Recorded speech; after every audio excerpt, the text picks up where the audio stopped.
Hi, René here. Feng Shui and Hi-Fi. Is there any interrelation, any coherence between the two? My personal answer is yes. It only depends on your interpretation, on your understanding of what Feng Shui is.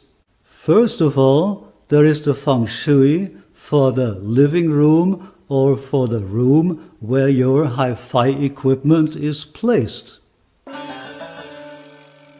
This room can be arranged according to the classic general Feng Shui criteria.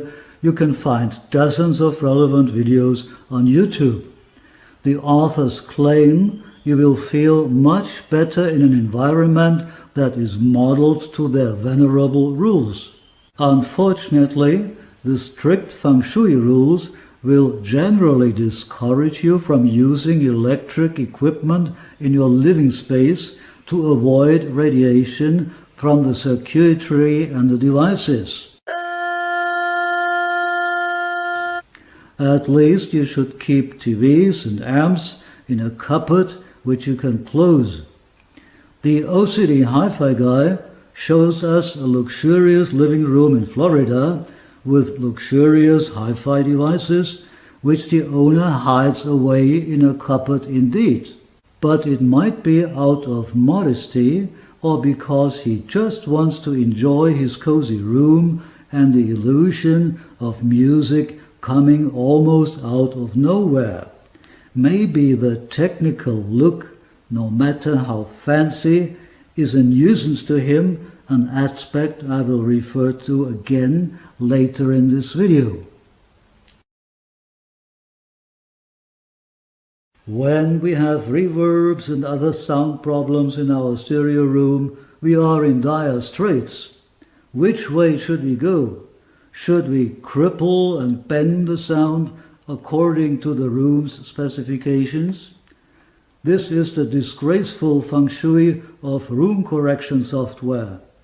Hardliners will be appalled and refuse it, of course. On the other hand, room treatment, in most cases, will destroy the cozy atmosphere of your living room, and besides, it will cost a lot of money to get it done by professional specialists. It's the way that Darko has chosen for his new room in Lisbon. The reverbs in his space were a lot worse than those in mine. After having his walls modified, he is the clear winner, but his victory comes at a cost of 5,000 euro for the material alone. René's Soundlife, on the contrary, with only 750 subscribers, is as poor as a church mouse and could only follow some very general DIY tweaks so far. I covered a large part of the walls with massive carvings and wooden decoration panels, put thick carpets in front of the speakers, and added 9 coffers to the plain ceiling to provoke early reflections.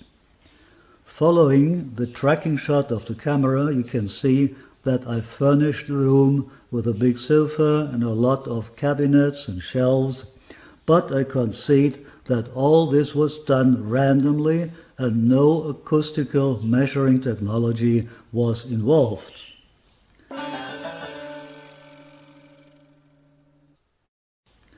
Has all the effort paid off at all?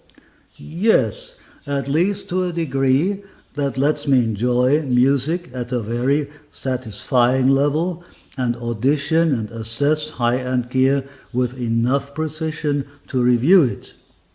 I invite you to listen to the sound of different rooms in my house and compare it to that in my listening room. Please bear with the fact that the sentences are spoken in German, but you will grasp the reverbs anyway. Diesen Satz spreche ich in der Essecke meiner Wohnküche, damit Sie die Raumakustik beurteilen können.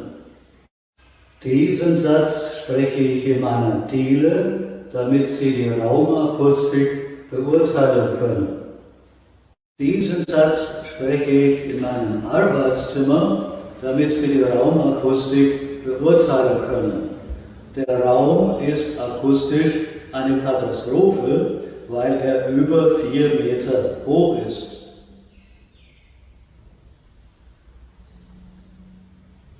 Diesen Satz spreche ich nun endlich in meinem Hörraum, damit Sie die Akustik beurteilen können. Let's go through the rooms once again and listen to hand clapping.